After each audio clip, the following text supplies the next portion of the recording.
अस्सलाम वालेकुम everyone and welcome back to my channel. तो आज का वीडियो बहुत इंपॉर्टेंट होने वाला है, स्पेशली उन स्टूडेंट्स के लिए जो उर्दू बोर्ड एग्जाम में 90 प्लस 95 प्लस या फिर डायरेक्टली 100/100 मार्क्स लाना चाहते हैं। सबसे पहले एक बहुत बड़ी मिसअंडरस्टैंडिंग क्लियर कर देते हैं। बहुत सारे स्टूडेंट्स सोचते हैं कि उर्दू में 100 मार्क्स लाना बहुत डिफिकल्ट है, लेकिन सच कहूँ तो अगर आपको पेपर पैटर्न और स्ट्रैटेजी समझ आ जाए तो उर्दू सब्जेक्ट में फुल मार्क्स लाना पॉसिबल है। तो चलिए स्टेप बाय स्टेप समझते हैं। सबसे पहले आपको ये पता होना चाहिए कि उर्दू सब्जेक्ट के टोटल 100 मार्क्स होते हैं, लेकिन एग्जाम हॉल में जो क्वेश्चन पेपर आता है वो पूरे 100 मार्क्स का नहीं होता। 100 मार्क्स में से 20 मार्क्स इंटरनल मार्क्स होते हैं जो स्कूल की तरफ से दिए जाते हैं। अब आप सोच रहे होंगे कि स्कूल ये 20 मार्क्स कैसे देता है। So simple students, school generally FA1, FA2, FA3 और FA4 के मार्क्स को कंसीडर करता है। इन सब असेसमेंट के टोटल मार्क्स को कैलकुलेट करके उसको डिवाइड किया जाता है और उसके बेसिस पर इंटरनल मार्क्स दिए जाते हैं। इन सब असेसमेंट के टोटल मार्क्स को कैलकुलेट करके उसको डिवाइड किया जाता है और उसके बेसिस पर इंटरनल मार्क्स दिए जाते हैं। मतलब अगर आपने पूरे साल FA1 एग्जाम को सीरियसली लिया है, होमवर्क कंप्लीट किया है और टेस्ट में अच्छा परफॉर्म किया है तो आपको इंटरनल्स में अच्छे मार्क्स मिलने के चांसेस बहुत ज़्यादा रहते हैं। इसका मतलब क्या हुआ, 100 मार्क्स में से 20 मार्क्स तो आप पहले ही स्कूल लेवल पर सिक्योर कर सकते हैं। अब बात करते हैं रिमेनिंग 80 मार्क्स की। बोर्ड एग्जाम में जो रिटन क्वेश्चन पेपर आता है वो 80 मार्क्स का होता है और ये 80 मार्क्स भी दो पार्ट में डिवाइड रहते हैं। Part 1 60 marks and part B 20 marks. तो अगर आपको ओवरऑल 100 आउट ऑफ 100 टारगेट करना है तो आपको सिर्फ क्वेश्चन पेपर सॉल्व करना नहीं बल्कि स्मार्ट स्ट्रैटेजी के साथ प्रिपेयर करना पड़ेगा। अब क्वेश्चन पेपर पैटर्न को डिटेल में समझते हैं। बहुत सारे स्टूडेंट्स बिना पेपर पैटर्न समझे प्रिपरेशन स्टार्ट कर देते हैं। इसी वजह से मेहनत ज़्यादा करते हैं लेकिन मार्क्स कम आते हैं। मेरा मानना है कि पहले पेपर को समझो फिर प्रिपरेशन करो। जब आपको पता होगा कि किस सेक्शन से कितने मार्क्स आने वाले हैं तभी आप स्मार्ट प्रिपरेशन कर पाओगे।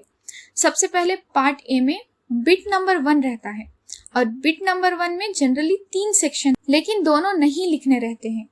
आपको उन दोनों में से सिर्फ एक क्वेश्चन का आंसर लिखना रहता है। इसीलिए प्रिपरेशन करते वक्त तो दोनों टॉपिक्स को कवर करना ज़रूरी है ताकि एग्जाम में जो ईजी लगे उसको चूज कर सको।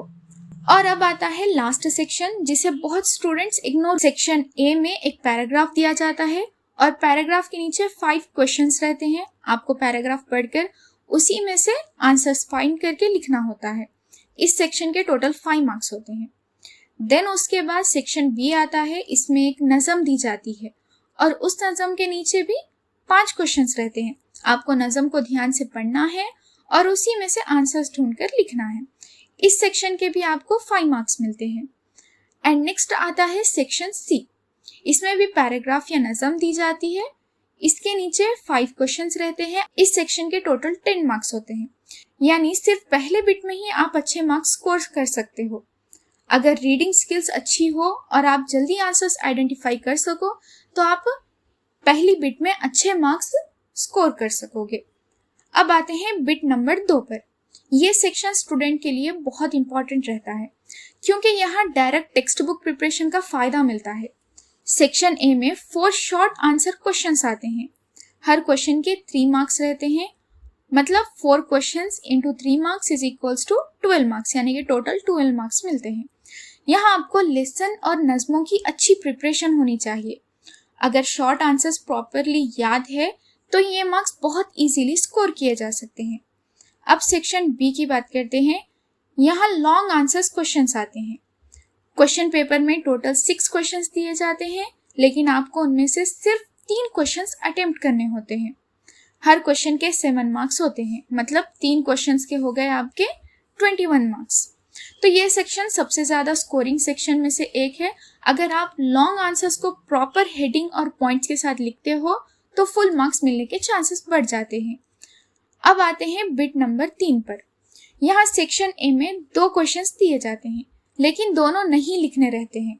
आपको उन दोनों में से सिर्फ एक क्वेश्चन का आंसर लिखना होता है। इसीलिए प्रिपरेशन करते वक्त तो दोनों टॉपिक्स को कवर करना ज़रूरी है ताकि एग्जाम में जो इजी लगे उसको चूज कर सको। लास्ट बिट में generally practical writing type questions रहते हैं, जैसे letter writing, pamphlet writing, conversation writing, essay writing, invitation card and etcetera. और सबसे अच्छी बात क्या है, इनमें से ज़्यादातर टॉपिक जनरल रहते हैं। अगर आपने फॉर्मेट अच्छे से सीख लिया और 4 या 5 मॉडल प्रैक्टिस कर लिए तो एग्जाम में बहुत इजीली मार्क्स स्कोर कर सकते हो। इसीलिए मेरी एडवाइस ये है कि सिर्फ लेसन्स और क्वेश्चंस याद करने पे फोकस मत करो, राइटिंग सेक्शन की प्रैक्टिस भी ज़रूर करो। और एक बात हमेशा याद रखना, सिर्फ आंसर्स याद करने से 100 आउट ऑफ 100 मार्क्स नहीं आते। आपकी प्रिपरेशन अच्छी होनी चाहिए, लेकिन उसके साथ साथ पेपर प्रेजेंटेशन भी बहुत इंपॉर्टेंट होता है। आंसर साफ और नीट हैंडराइटिंग में लिखना चाहिए, क्वेश्चन नंबर्स करेक्ट लिखना है, हेडिंग्स और इम्पॉर्टेंट पॉइंट्स को क्लियर रखो और पेपर को बिल्कुल क्लीन मेंटेन करो। एग्जामिनर पर फर्स्ट इम्प्रेशन भी बहुत मैटर करता है। और एक आपको गुड न्यूज़ देनी है, बहुत जल्दी मैं अपने चैनल पर Urdu board exam important questions list upload करने वाली हूँ। साथ ही पेपर प्रेजेंटेशन के सीक्रेट टिप्स और स्कोरिंग स्ट्रैटेजी भी शेयर करूंगी। तो अगर आप सच में 100 आउट ऑफ 100 मार्क्स टारगेट कर रहे हो तो चैनल को सब्सक्राइब करके बेल आइकन ज़रूर प्रेस कर लेना। मिलते हैं नेक्स्ट वीडियो में, तब तक के लिए अल्लाह हाफिज़।